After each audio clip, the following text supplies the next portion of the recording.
Hello friends, and welcome back to Decorate Your Life Scrapbooking and Card Making. Thank you for joining me. Today's video is going to be a little bit different because I've never done one of these before. This is a craft show idea and an enabler alert. So it turns out that Spellbinders is having this huge clearance markdown, and it just so happens that I happen to have one, two, or several of their dies that have been marked down to extremely low prices, and I thought, you know what, let me go ahead and do a tutorial on this, and while I'm at it, I'm going to share the savings with you. So the Spellbinders die that you see in front of you is a steel rule die. It's called the Birdhouse Contour Steel Rule die, and I'm going to share with you how you can make unique treat boxes and sell them at your craft fair. So for this treat box, I'm going to use an acetate sheet for my stash, and the beauty about the Spellbinders Steel Rule dies is that they pretty much cut through anything. So I die cut the container out of an acetate sheet, and the rest, like the lid and the small platform that you see there, that circle, those have been die cut using my Prima papers.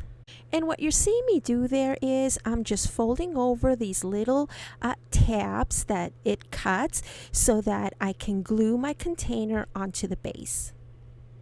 Now I know that I said glue, but because I'm using acetate, I need to use the double-sided tape. And so that's what you see me doing here. Now there's another thing that you're gonna watch me do, and in hindsight, I figure, you know what, it was best to do it the other way. So while you have this piece right in front of you laying flat, go ahead and add your double-sided tape to the little tabs. It'll be a heck of a lot easier, and I didn't figure that out till later, but it worked out just the same. Okay, so in this part over here is when I'm arguing with myself. I'm telling myself, duh, Sandy, you should have added the double-sided tape. And so anyways, that is what I do right here. And it wasn't so hard. I just wish that I would have done it first before closing the container. And it would have been a heck of a lot easier. But this way is fine as well. Okay, so now that the container part is done, it is time to add double-sided tape once again to the inside part of the lid, which is the little birdhouse roof. And yeah, you just have to ensure that you try and keep the shape as best as you can, because if you just kind of like do it haphazardly, it could wind up a bit lopsided. So you'll find that the front of your bird cage has two holes, a medium-sized hole and a tiny one, and that is for your for the birdie to go in. The other one is for a peg. But for this specific container, I decided that I was not going to use the holes, and I fussy cut a piece from this paper collection, and I just taped it right over that hole. Now, here comes the fun part. You get to add whatever your heart desires into this container. For my purposes, I'm adding bling, I'm adding sequins mix, I'm adding just a bunch of little doodads here, but you can easily add Hershey's Kisses or any types of chocolates that you would like to sell in a birdcage container for your craft show or your craft fair. And I thought it was a unique and fun idea.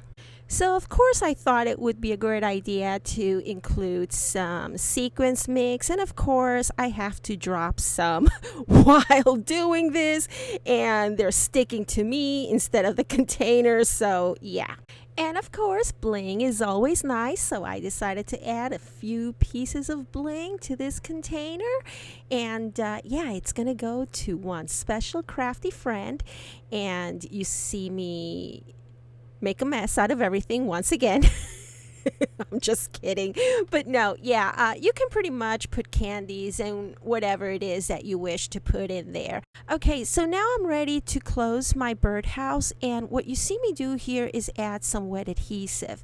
But what I wound up doing off camera, because this is going to have to be mailed, and this may be something that, it's going to be your call on what you use to close this down with, but I decided to use some hot glue around the edges to close, to attach the lid to the birdhouse. So yeah, I hope that you've enjoyed this tutorial, and I'm gonna go ahead and leave you with the links to this specific container plus the new clearance markdowns at Spellbinders in the description area below. I can't think. I'm like, where do these links go? Okay, so thank you so very much for watching my videos, and I will see you once again real soon. Bye now.